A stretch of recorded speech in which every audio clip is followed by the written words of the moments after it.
my beloved Boss Mike Severa.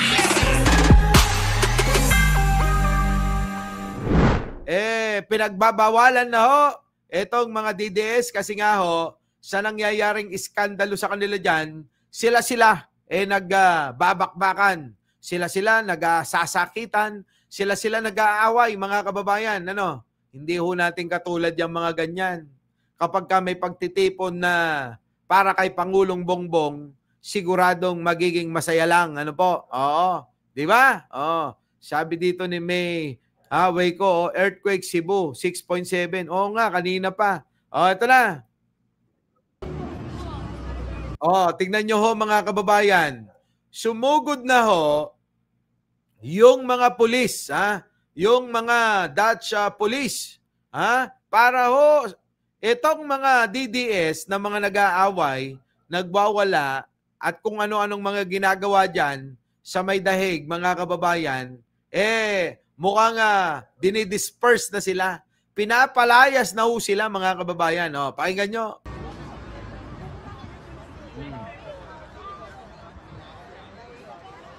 Mangyayari nito, bawal na lahat ng Pilipino dito dahil sa away dito.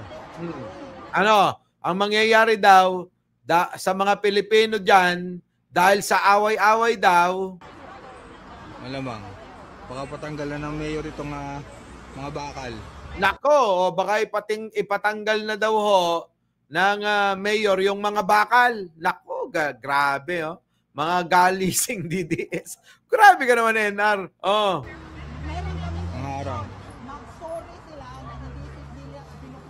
Nako, mga kababayan, ewan ko ba? Alam nyo, mga kababayan, mahirap mga kasama to. Lahat matataas ang ere. Gusto lahat, mga kababayan, sila yung sila yung bida-bida. Ito ho yung typical, mga kababayan, na ugali ng mga DDS. Yung gusto nila, bida-bida silang lahat, mga kababayan. Tignan nyo, si Roque, bida-bida. Si Maharlika, bida-bida. Si Banatbay, bida-bida. Tignan nyo, sila. Diba? Hindi magkakasundo-sundo. Kasi nga ho, gusto nila, lahat sila, bida. Pabida lahat yan. Ganyan. Siyempre, yung pong iba dyan, mga kababayan ko, na mga pumupunta, halos araw-araw, nandiyan dyan para makikipag tipon-tipon, Diyan po sa mga nagrarally ng wala namang dami. Mga kababayan ko, yung rally nila ilan lang Opo, Hindi ho talaga nakakaipon ng marami itong mga ito. Tigilan nila ang pag-aatake kay Harry Roque. Tigilan daw ang pag-aatake kay Harry Roque. Kita nyo ho, mga kababayan ko? Espiritu, amang, mga kababayan ko, yun na ho ebidensya na ho yun, patunay na ho yun na talagang mga sila, mga DDS, sila mga kababayan, ay hindi magkakasundo-sundo. Yung taga-suporta po ni Digong ay hindi talaga magkakasundo-sundo. Tignan nyo, ang gusto nung isa ay tigilan daw yung pag-aatake kay Harry Roque. Pag-aatake kay Harry Roque at mga organic supporter, tigilan nila ang pag-aatake kay Harry Roque at huwag na silang bumalik dito. Kita nyo, mga kababayan ko, tigilan na raw ang pang-aatake kay Harry Roque. Kasi alam nyo naman si Roque, di ba? Bida-bida din bida-bida din Get the fuck out of us.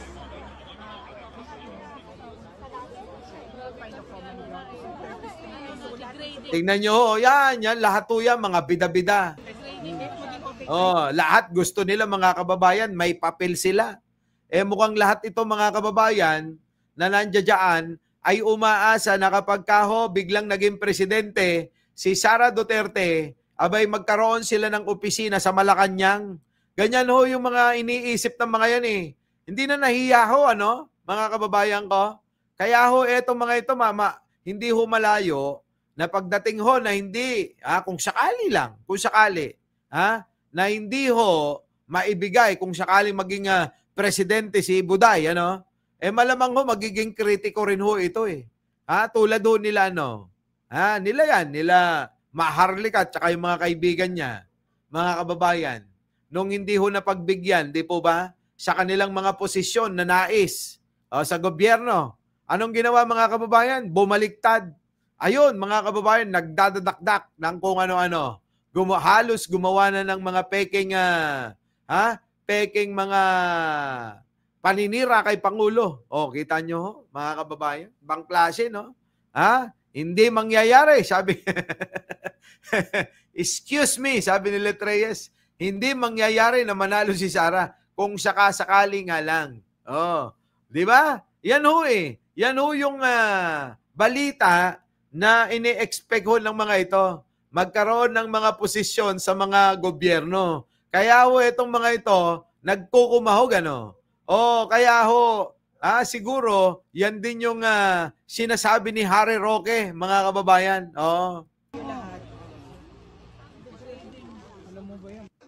Ayan na yung mga polis, mga kababayan ko.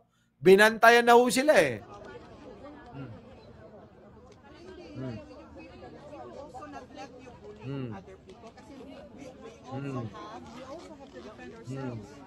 Wala ko, konti lang ho sila eh.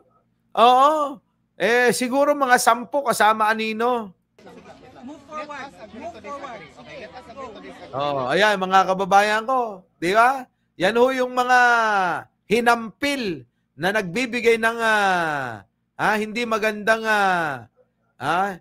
magandang impresyon ng mga foreigner. Sabi na ni Attorney Henglo, let's move forward na okay tayo. If you don't like me, perhaps the feeling is mutual.